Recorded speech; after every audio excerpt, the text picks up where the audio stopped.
नमस्कार, सुजस बुलेटिन में आपका स्वागत है। मैं हूं आपके साथ सालेहा। एक नजर हेडलाइंस पर। मुख्यमंत्री ने कहा, प्रवासी राजस्थानी ले राज्य की उदार निवेश नीतियों का लाभ। इन्वेस्ट राजस्थान के 55% एमओयू साकार। राज्य सरकार की जनहितकारी योजनाओं की पहुंच हर घर तक हुई सुनिश्चित। मुख्यमंत्री ने कहा, सामाजिक सुरक्षा सबका हक। कनिष्ठ अनुदेशकों के 2500 पदों पर होगी भर्ती। मुख्यमंत्री ने दी मंजूरी। मुख्यमंत्री श्री अशोक गहलोत ने कहा है कि प्रवासी राजस्थानियों को राज्य की बेहतरीन और उदार निवेश नीतियों का लाभ लेना चाहिए। मुख्यमंत्री ने उन्हें राजस्थान में निवेश के लिए प्रोत्साहित किया।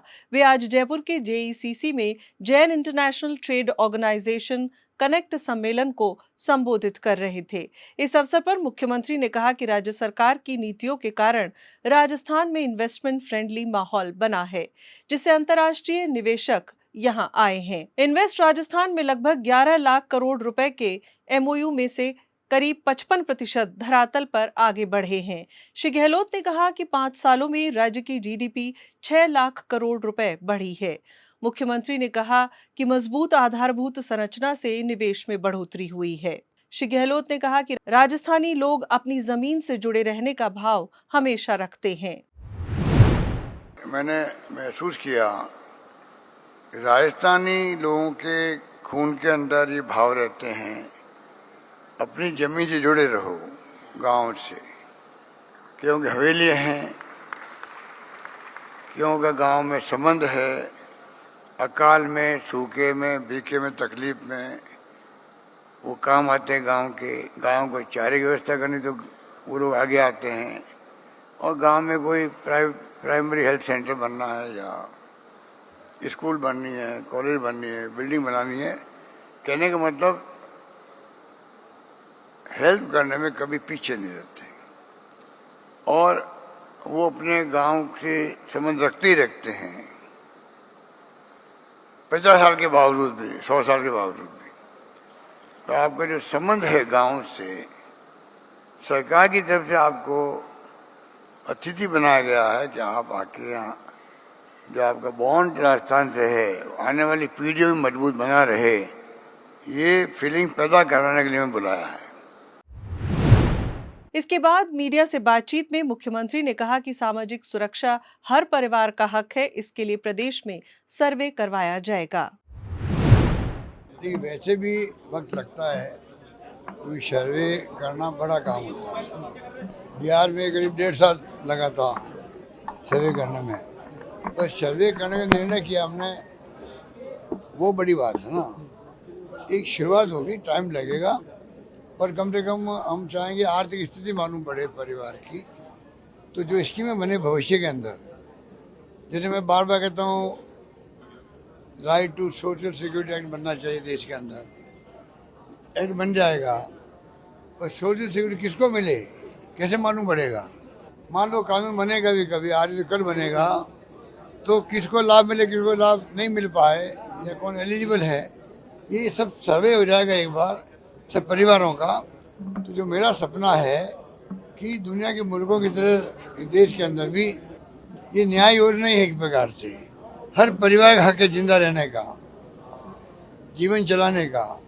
कई परिवार की स्थिति बहुत खराब होती है, हमको आपको मालूम नहीं पड़ता है। सर्वे हो जाएगा, कानून बन जाएगा, स्वतः ही बिना मांगे हुए सर्वे के आधार पर लोगों को इमदाद मिलने शुरू हो जाएगी। बहुत बड़ा काम है ये। राज्य सरकार की योजनाओं का जिक्र करते हुए मुख्यमंत्री ने कहा कि सरकार की योजनाओं के लाभार्थी हर घर तक पहुंचे हैं। अनिवार्य एफआईआर को उन्होंने राज्य सरकार का क्रांतिकारी कदम बताया। कंपल्सरी कर दी एफआईआर लॉन्च करना, लोग भगा देते थाने से। अच्छे केसेज में फरियादी दुखी हैं, पीड़ित हैं, सुनवाई नहीं होती है। हमने सिस्टम बदल दिया है, कंपल्सरी एफआईआर होना कैसे कहते हैं। मैं उसको बड़ा क्रांतिकारी फैसला मानता हूँ। मेरी गवर्नमेंट का बहुत क्रांतिकारी फैसला ये है, हमारे यहाँ पर हर थाने में एफआईआर कंपल्सरी होगी, नहीं होगी तो एसपी का ऑफिस में होगी। ये बड़ा फैसला हमारा है। खबरें अभी और भी हैं, लेकिन उससे पहले देखिए ये संदेश। हो अपना राजस्थान,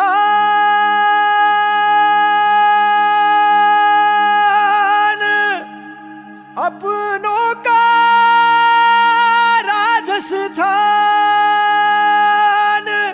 मिशन 2030 के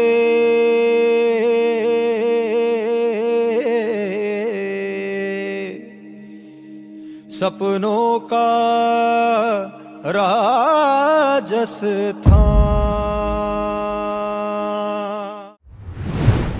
तकनीकी शिक्षा प्रशिक्षण ITI विभाग में विभिन्न व्यवसायों और विषयों के कनिष्ठ अनुदेशकों के 2500 पदों पर भर्ती होगी। मुख्यमंत्री ने इसकी मंजूरी दी है। ये भर्ती राजस्थान तकनीकी प्रशिक्षण अधीनस्थ सेवा नियम 1975 के तहत की जाएगी। मुख्यमंत्री ने जयपुर मेडिकल कॉलेज से संबद्ध पुनर्वास और अनुसंधान केंद्र में 14 पदों के सृजन की भी स्वीकृति दी है। इनमें फिजियोथेरेपिस्ट के 8, कनिष्ठ सहायक के 2, साइकोलॉजिकल काउंसलर, सूचना सहायक, पुस्तकालय अध्यक्ष और ऑक्यूपेशनल थेरेपिस्ट के 1-1 पद शामिल हैं।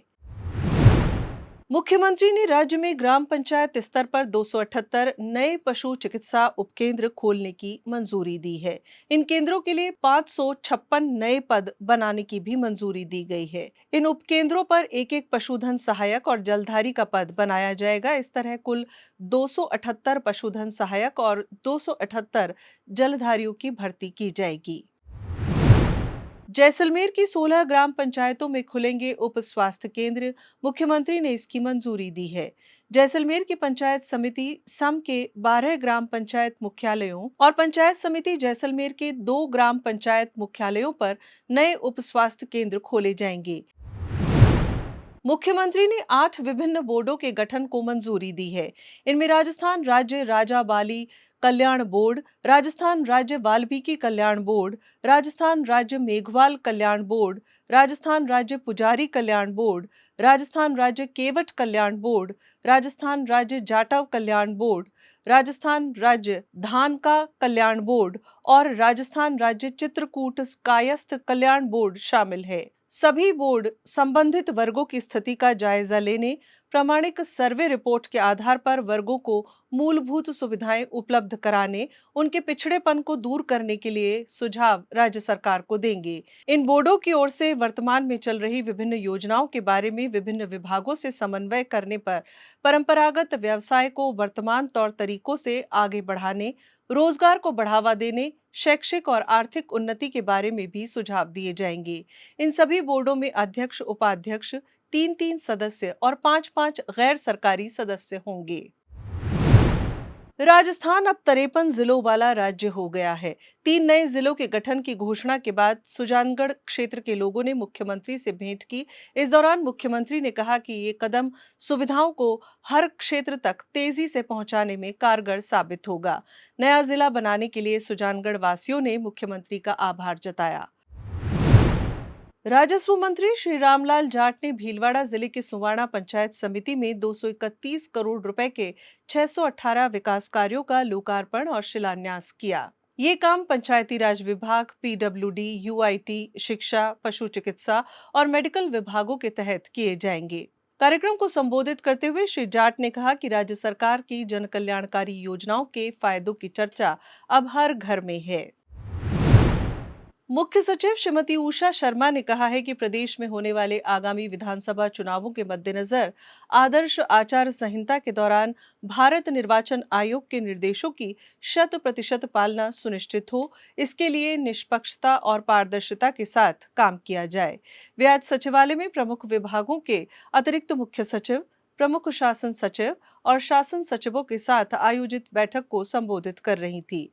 श्रीमती शर्मा ने कहा कि विधानसभा चुनाव में अधिकारी टीम भावना से आपसी समन्वय के साथ काम करें ताकि निर्वाचन आयोग के मापदंडों के अनुसार निष्पक्ष और पारदर्शी चुनाव संपन्न हो सके। सुजस बुलेटिन में फिलहाल इतना ही। फिर होगी आपसे मुलाकात, तब तक के लिए नमस्कार।